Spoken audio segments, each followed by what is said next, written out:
उसने कहा अपनी दया के अनुसार मेरे अपराधों को मिटा दे। देख तू हृदय की सच्चाई से प्रसन्न होता है और मेरे मन ही में ज्ञान सिखाएगा। जब आप हृदय की सच्चाई, अगर आपके अंदर गलतियां हैं, आज हृदय की सच्चाई लेकर प्रार्थना करना, जब प्रभु बोझ लेंगे। हृदय की सच्चाई से वो प्रसन्न होता है, फिर आपके मन में वो आपको ज्ञान सिखाता है कैसे उठना है। प्रभु तेरे पाप के विषय में क्या कहता है, शैतान तुझे क्या कह रहा है और प्रभु तुझे क्या कह रहा है, वो ज्ञान सिखाता है आपको। मतलब आपको वचन से भरना शुरू करता है, आपके सामने आपका मन लगने लगता है प्रार्थना में, वचन में, ज्ञान में, वो आपको ज्ञान सिखाना शुरू करता है। जब आप हृदय की सच्चाई लेके प्रभु के पास आते हैं और वो वचन का ज्ञान, पहचान आपको आजाद करना शुरू करती है। अपना मुख मेरे पापों की ओर से फेर ले और मेरे अधर्म के कामों को मिटा डाल। कहता है मिटा दे, मेरी डिलीवरेंस कर इस पाप के बंधन से, मेरे अधर्म के कामों को मिटा दे, मेरे बार बार गिरने के बंधन को तोड़ दे, मेरे शारीरिक बंधनों को, मेरे निरंतर प्रार्थना वाले जीवन ना जीने वाले बंधन को, मेरे आत्मिक जीवन ना जीने वाले बंधन को तोड़ दे। प्रभु शारीरिक बंधन को तोड़ डाल, मेरे धर्म के कामों को मिटा डाल। मतलब मिटा डाल मतलब वो नहीं कह रहा है मैं छोड़ दूंगा, वो नहीं कहता है प्रभु मैं कोशिश करूंगा, वो नहीं कहता मैं आज से नहीं करूंगा, वो नहीं कहता मैं आज से पीऊंगा नहीं, आज से मैं गंदी मूवी नहीं देखूंगा। वो कहता है तेरी दया के अनुसार मेरे अपराधों को क्षमा कर और तोड़ डाल खुदावन, मिटा दे मेरे पापों को, तू छुटकारा कर। प्रभु समझ पाए आज प्रभु को कहें तू मेरा छुटकारा कर, मुझसे नहीं होता, मुझसे नहीं पवित्रता में खड़ा हो जाता, मैंने कोशिश की नहीं हो रहा है प्रभु। आज 3 उपवास में मैं तेरे सामने टूटे हृदय के साथ, जो तूने कहा ना मेरे पास आओ सच्चाई हृदय के साथ, टूटे हृदय के साथ, मैंने 3 उपवास में आया हूं प्रभु तेरे पास, मुझे आजाद कर। समझ पा रहे? तो वो कहता तू मुझे आजाद कर प्रभु, कामों को मिटा डाल। हे परमेश्वर मेरे अंदर शुद्ध मन उत्पन्न कर और मेरे भीतर स्थिर आत्मा नए सिरे से उत्पन्न कर। अब कहता मुझे छुटकारा देकर मुझे फिर से शुद्ध हृदय वो दे, जो मेरा शुद्ध हृदय तुझे ताजगी देता है। मैं फिर से मुझे वो हृदय दे जो मेरा हृदय तुझे ताजगी दे, तुझे प्रसन्न करे, तुझे खुश करे। और तू मेरे भीतर स्थिर आत्मा, खड़े रहने वाला आत्मा, स्थिर जैसे मूसा के हाथ स्थिर थे और वो जीतते गए। कहते हैं मुझे स्थिर आत्मा दे, मैं निरंतर प्रार्थना में खड़ा रहूं, मेरे अंदर उत्पन्न कर, पैदा कर। मतलब एक तो छुटकारा परमेश्वर के द्वारा परमेश्वर कर सकता है आपकी लाइफ में, जिसे आप नहीं छोड़ पा रहे। अगर आप आत्मिक जगत को पुकारें, कुछ हीलिंग्स होती है आप मेडिसिन से लेते हैं, कुछ हीलिंग होती है सुपर नेचुरल पावर एंटर करती है, आत्मिक जगत स्वर्ग वो शक्तियां एंटर करती है और चंगाई होती है। इसलिए कुछ डिलीवरेंस होती है, आप शारीरिक रूप में उन्हें छोड़ने की कोशिश करते हैं और कोशिशें करते हैं मुझे नहीं करना, अपने आप को बिजी करते हैं, फोन छोड़ते हैं, ये छोड़ते हैं, फिर गिर जाते हैं। कुछ होता है कि आत्मिक जगत आपकी लाइफ में एंटर करता है और आपको छुटकारा करके चला जाता है। हालेलुया। कोई ले हैंड होता है, कोई स्पर्श होता है, कोई टच आता है प्रभु का। मैं उसकी आज बात करो, अपनी लाइफ में रिसीव करो। हालेलुया। मतलब आत्मा भी परमेश्वर को कहता तू अपना आत्मा फिर से नए सिरे से मुझ पे उत्पन्न कर, मुझे अपना आत्मा फिर से नए सिरे से फिर से दे। क्योंकि जब पाप आता है वो प्रेजेंस चली जाती है, अनॉइंटिंग रहती है, चीजें रहती है, वरदान रहते हैं, पर वो प्रेजेंस प्रभु की चल जाती है। प्रभु ने कहा तो भी मैं भवन पर की सब वस्तुओं पर तुझे अधिकारी ठहराऊंगा, पर वो मेरे पास ना आए। जब दाऊद से अभिषेक तेल की बाचा बांधी, मैं उसे सब कुछ दूंगा, उसको पावर दूंगा, ये दूंगा, वो दूंगा, वो दूंगा, पर अगर उसने पाप किया तो मैं उसका असर उसे ऐसा ऐसा ऐसा भी दूंगा। तो इसीलिए पावर वो सदा की वाचा बांधता है, पर अपनी उपस्थिति वो आत्मा ले लेता है, वो प्रेजेंस के उदार का हर्ष मुझे फिर से दे और उदार आत्मा देकर मुझे संभाल। कहता मुझे उदार आत्मा देकर छुटकारे के साथ मुझे संभाल, तू संभाल प्रभु मुझे। टूटा हुआ मन परमेश्वर के योग्य बलिदान है, परमेश्वर टूटे और पिसे मन को तुच्छ नहीं जानता। कहता मैं टूटा हुआ मन लेके आया हूं, बलिदान लेके आया हूं। 3 दिन फास्टिंग प्रेयर में आप कहते प्रभु मैं टूटा हुआ मन, तो टूटा हुआ मन लेके जाए और प्रभु के साथ वो तुच्छ नहीं जानता, मतलब इसे रिजेक्ट नहीं करेगा।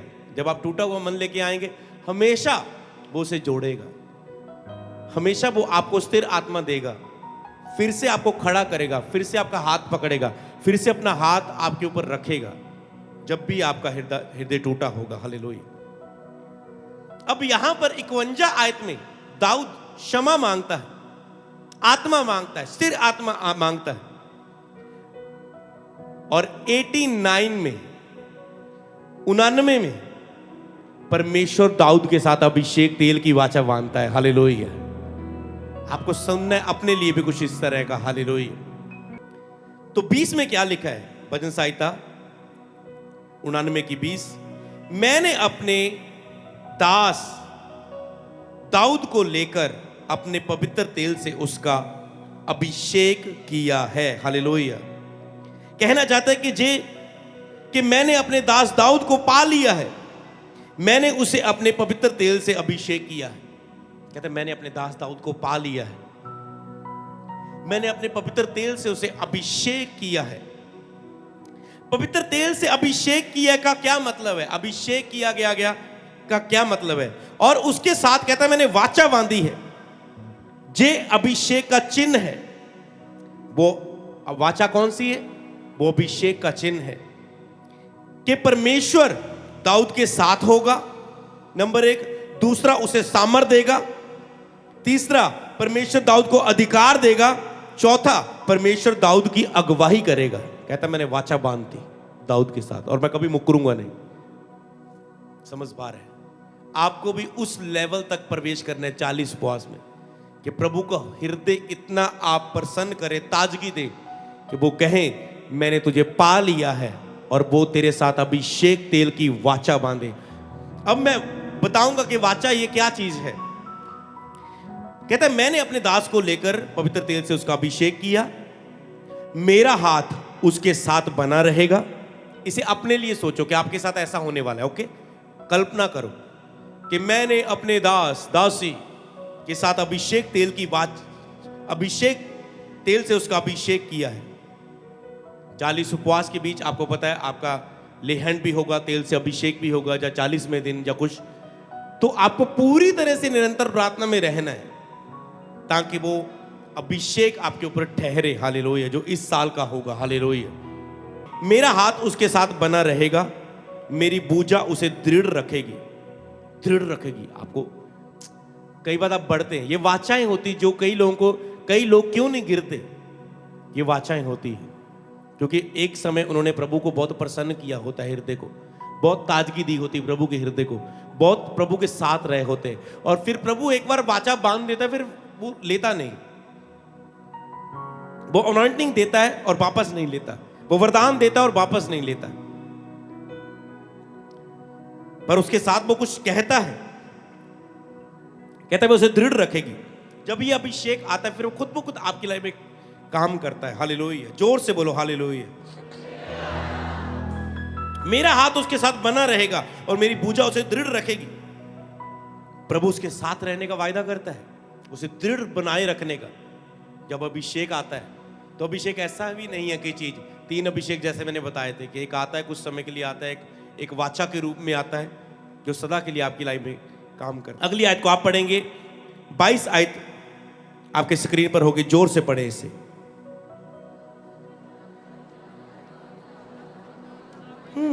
ये देखो वाचा में पावर, शत्रु के तो उसे तंग ना करने पाएगा, ना कुटिल जनों से दुख देने पाएगा। जब कई लोगों को आपको अभिषेक देता है, जैसे पास्टर्स है, सेवक है, आपने देखा दुष्ट आत्मा आपको छू नहीं पा रहे, आप दुष्ट आत्मा निकालते हैं वो आप पर अटैक नहीं कर पाते।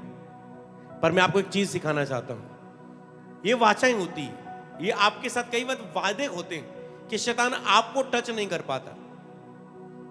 तो आपको एक चीज मैं सिखाना चाहता हूं यहां पर, कई बार वो आपके आसपास की चीजों को टच करता है, आपके परिवार को टच करता है, आपके आसपास की चीजों को टच करता है। जब अगर आपका लेवल प्रभु के साथ कुछ लग गया, प्रभु ने वाचाएं बांधी, तो इसीलिए हमेशा आपको जो आपके ऊपर अनॉइंटिंग है, उस अनॉइंटिंग के साथ आपको अपनी फैमिली, अपनी मिनिस्ट्री, अपने लोग, उन्हें आपको लहू में कवर करना है, उन्हें आपको टच करते रहना है और कमांड करना है कि शैतान तो इन्हें छूने ना पाएगा। मैं अपने जीवन से, घर से, परिवार से, बिजनेस से, ये चीज है वो चीज है, शत्रु की योजना को रद्द करता हूं। आप बिना प्रार्थना के भी सुरक्षित हैं। समझ पा रहे? आपको प्रेयर करने की जरूरत नहीं, प्रभु मेरे आने जाने में रक्षा करना। आप ऑलरेडी अभिषेक के कारण सुरक्षा के नीचे होते हो। जो जिनके साथ स्पेशल वाचा है, जब प्रभु की ग्रेस है, मैं वो चीज की बात कर रहा हूं। पर आपको उस अनॉइंटिंग से दूसरों को छूना होता है। इसीलिए जब भी आपको आसपास नजर आए, हो सकता है आप गलती करें अपनी लाइफ में, हो सकता है आप पर असर ना आए, समझ पा रहे हैं? क्योंकि हो सकता है प्रभु की कोई खास ग्रेस है। आप कहते हैं मैंने पाप भी किया, आप कोई बिलीवर हो सकते हैं, नए प्रभु में आए हो सकते हैं, पास्टर हो सकते हैं, ओ मैंने तो गलती भी की, प्रभु मुझ पे तो कोई अटैक नहीं हो रहा है, मुझ पे तो कोई अटैक नहीं हो रहा है, शैतान मुझे कुछ भी नहीं कर पा रहा है। आप कई बार आप पाप में भी हो, शैतान आपको फिर भी छू नहीं पाता। आपने देखा होगा, वाचा सुरक्षित रखती है आपको, ताकि प्रभु आपको फिर से खड़ा कर सके। प्रभु आपको मौका देता है। कई लोग एक पाप आए गिर के चले जाते हैं, क्योंकि उन्होंने प्रभु के साथ वो कनेक्शन बनाया ही नहीं कभी, कि प्रभु ने इसके साथ को वाचा बांधे, को ग्रेस दे उन्हें। कई लोग तो ऐसा है, ये ज्यादा पास्टर है, मैंने पता सेव कहीं करनी, मैं करके दिखाता हूं, और वो करने की कोशिश करते, जब भी करने की कोशिश करते अटैक्स उनकी लाइफ में होते, और वो नहीं कर पाते, क्योंकि प्रभु को वाचा, जिनके साथ वाचा बांधी, जिनके साथ प्रभु ने कनेक्टेड कुछ समय बिताया, जिन्होंने कुछ प्रभु के साथ, और प्रभु से वो लिया है वो वरदान, हालेलुया। इसीलिए फिर प्रभु आपसे ऐसी वाचा बांधता है। इसलिए बाकी चीजों के लिए भी आपको प्रार्थना करनी है जो आपके साथ जुड़ी है, और आपने भी इस वाचा के नीचे आना है। प्रार्थना की वेदियां बनाओ, निरंतर प्रार्थना का जन्म लो, उपवास प्रार्थना में जाओ और इस वाचाओं के नीचे आओ, हालेलुया। शत्रु उसको तंग ना करने पाएगा, ना कुटिल जन उसको दुख देने पाएगा। आपने देखा अभिषिक्तों के साथ ऐसा होते हुए। मैं उसके शत्रुओं को उसके सामने से नष्ट करूंगा, ये जीत के वचन है, और उसके बैरियों पर विपत्ति डालूंगा। जो उनसे बुरा करता है उनके साथ आप हमेशा देखना, जो अभिषिक्तों के साथ पंगा लेगा उनके प्रभु जवाब देगा, चाहे वो माफ करे, क्षमा करे। और प्रभु हमेशा साबित करता है कि मेरे अभिषिक्तों को छूना मेरी आग की पुतली को छूना है, हालेलुया। तो अगर दुश्मन आपको तंग कर रहे हैं तो उसके अभिषिक्त बन जाओ, हालेलुया। उसके हृदय को प्रसन्न करते, परंतु मेरी सच्चाई और करुणा उस पर बनी रहेगी। ये है सच्चाई और करुणा की ताकत, उस पर बनी रहेगी, और मेरे नाम के द्वारा उसका सिंग ऊंचा हो जाएगा, और मैं अपनी करुणा उस पर सदा बनाए रखूंगा, और मेरी वाचा उसके लिए अटल रहेगी। यदि वह मेरी विधियों को उल्लंघना करे और मेरी आज्ञा को ना माने, तो मैं उसके अपराध का दंड सोटे से और उसके अधर्म का दंड कोड़ों से दूंगा। क्योंकि पिता जिससे प्रेम करता है उसे कोड़े भी लगाता है, उसे पर छड़ी भी उठाता है। तो मैं उसको समझाऊंगा, उसको थोड़ी सी फील कराऊंगा कि तुम मुझसे दूर हुआ, देख तूने कुछ मिस किया अपनी लाइफ में, देख मैंने तुझे बहुत कुछ दिया और देने वाला था, पर तूने ये क्यों किया, अब मैं वो और नहीं देने वाला हूं। वो तो तेरे पास रहेगा जो वाचा दी, पर ये और नहीं दूंगा। ऐसे प्रभु फिर फील करवाता है आपको। प्रभु को मारना ये नहीं कि वो आपको कैंसर देके फील करवाएगा, वो लगी तरह से आपको फील करवाता है कि देख तू यूज हो रहा है, देख जो तूने करना था कोई और कर रहा है, देख देख देख देख, तुझे पचकाएगा। और फिर कोई कहा प्रभु नहीं नहीं नहीं मुझे ही करना है, तुम उठोगे और वो तुझे फिर से यूज करेगा। ऐसा उसका फील कर, दुख को ऐसे देता है वो, समझ पा रहे हैं? तो मैं अधर्म का दंड कोड़ों से दूंगा, परंतु देखो प्रभु कहता है मैं डांटूंगा उसे, परंतु मैं अपनी करुणा उस पर से ना हटाऊंगा। वो आपको डांट रहा है फिर भी प्रेम कर रहा है, समझ पा रहे हो? परंतु अपनी करुणा उस पर ना हटाऊंगा और ना सच्चाई त्याग कर झूठ ठहराऊंगा। अगर मैंने सच बोल दिया तो मेरी वाचा ऐसे रहेगी। मैं अपनी वाचा ना तोड़ूंगा और जो मेरे मुंह से निकल चुका है उसे ना बदलूंगा। हालेलुया। क्या आप चाहते हैं आपके लिए मुंह से ऐसा कुछ प्रभु की ओर से निकले? दाऊद 60 लड़ाइयां लड़ रहा है और 60 को जीत रहा है। हालेलुया। सेम ऐसा ही था उसकी लाइफ में, समझ पा रहे हैं? जब उसने गलती की, बहुत कुछ था उसके पास, उसने गलती की, प्रभु ने कहा कितना दिया था और देने वाला था, तूने पाप क्यों किया? तो उसका बेटा मरा, उसकी लाइफ में बहुत सी ताड़नाएं आई, बहुत सा दुख का पेन का सामना किया। 7 उपवास भी रखे उसने कि बच्चा, मतलब उपवास में गया कुछ दिन कि बच्चा जीवित हो जाए, कि बच जाए, हो सके तो प्रभु शायद दया कर दे। उस समय पुराने नेम का ऐसा ही सिस्टम था, हालेलुया। पर वो नहीं बचा। फिर उसने खाना खाया, कहता है मैं तब तक उपवास में था कि शायद प्रभु, है ना, शोक में था, दुख में था, पर अब जब बच्चा मरा ही गया तो मैं खाना खा सकता हूँ। वो खाना खाया उसने। तो पर आप समझे, परमेश्वर अपने वायदे का सच्चा है। पाप आपकी लाइफ में छीनता है बहुत कुछ, आपको दिखता तो नहीं है कि छीना जा रहा है, पर बहुत कुछ आपकी लाइफ में कम करता है। इसलिए आज अपने पापों से मन फिराते हुए, एक टूटा हृदय लेते हुए, उस अभिषेक तेल की वाचा के नीचे आने के लिए 40 उपवास में तैयार करो। 40 उपवास के भीतर जहाँ पूरे होने पर मैं अभिषेक तेल से आप पर ले हैंड करूँगा और हम सब उस आग को रिसीव करेंगे। 40 उपवास में लक्ष्य होगा प्रभु के हृदय को ताजगी देना, जैसे जीसस पिता के हृदय को ताजगी देने जा रहे थे। वो अपनी केवल पावर के लिए नहीं जा रहे थे जीसस, वो पिता को प्रसन्न करते थे। पावर ऑलरेडी हमारे अंदर है, हालेलुया। स्पीड पहले से हमारे अंदर है, बस अपनी कमियों को त्यागना है, अपने पापों को छोड़ना है। स्पीड बंधनों से अपनी जीत को जीतना है। स्पीड पहले से आपके अंदर है, वो आपको खुद ब खुद आपको बढ़ाती जाएगी। जो पेड़ उसमें बना रहता है, जो फल जो प्रभु में बना रहता है, जो डाली वो उसमें फलती रहती है अपने आप। जो प्रभु की संगति में रहता है उसके साथ एक आत्मा हो जाता है। पर के देख, प्रभु कहता है 10 कदम, 1 कदम आके देख, मैं कितना भला हूं, मैं तेरे पास कितना नजदीक आएगा। अपने रोल को पूरा करो। प्रभु अपने रोल को पूरा करने के लिए तैयार है। पास्टर का अपना रोल है आपके प्रति, हम अपने रोल को सेवकाई ये 40 उपवास में आपके लिए पूरा करेगी। सेवकाइयाँ उपवास में जाओ, कलीसियाएं उपवास में जाओ। खुदावन यीशु आपके साथ है। सबको जय मसीह की। मैं जतिन बब्बर और आप देख रहे हैं मसीह परिवार चैनल। जैसे कि आप सब जानते हैं कि मैं इस चैनल पे प्रभु के अलग अलग दासों की वीडियोस डालता हूं, तो अगर आपको हमारा चैनल अच्छा लगता है तो आप इस चैनल को ज़्यादा से ज़्यादा सब्सक्राइब जरूर करें, ताकि आप प्रभु के वचन को सुन सके। वीडियोस को ज़्यादा से ज़्यादा शेयर करें, ताकि जिन लोगों तक वचन नहीं पहुंचा उन तक वचन पहुंच सके। सबको जय मसीह की। एक बार मैं आपसे दोबारा कहूँगा कि इस चैनल को सब्सक्राइब जरूर करें और वीडियोस को ज़्यादा से ज़्यादा शेयर करें। जय मसीह की।